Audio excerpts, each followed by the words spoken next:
This is a demonstration of the partially completed decoder card. I'll start by giving an overview of the card itself. Starting with the front of the card, we have the status LEDs. The LEDs show the current decoded operation.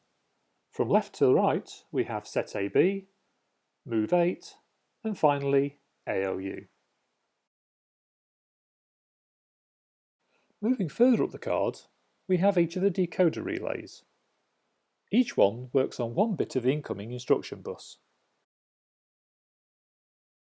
Effectively, these relays are wired together to form a decision tree. As you can see from the diagram, if bits 7 and 6 are set to 0, then the Move 8 instruction class is decoded. If the instruction opcode begins 01, then this is a set instruction class. Finally, if the opcode begins 1000, then this is an ALU instruction. Moving to the top of the card, we find the connectors. Going from left to right, we first have the power connector.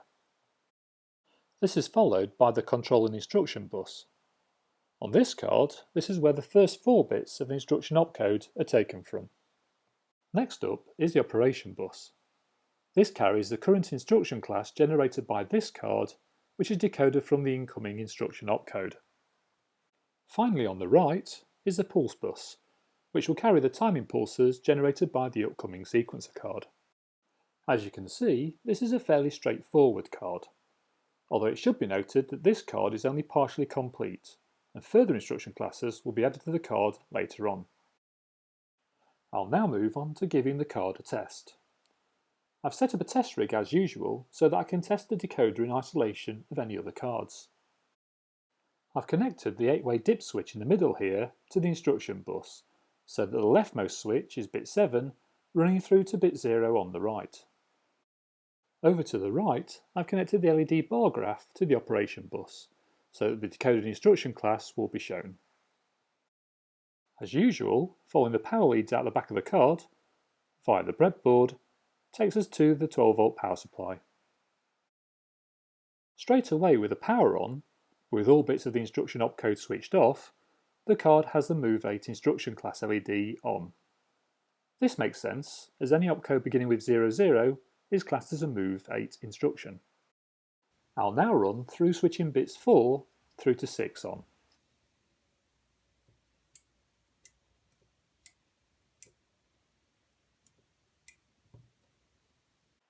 As expected, the Move 8 class LED stays on until we reach the 6th bit. With the opcode beginning 01, the decoder lights a Set AB class LED. From here, it doesn't matter what the following bits are set to, the class is still Set AB.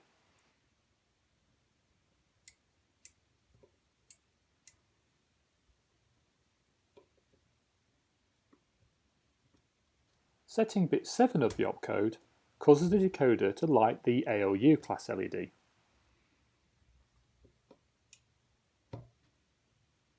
This time, setting any of the following bits produces no result, as the ALU class only applies to an opcode starting 1000.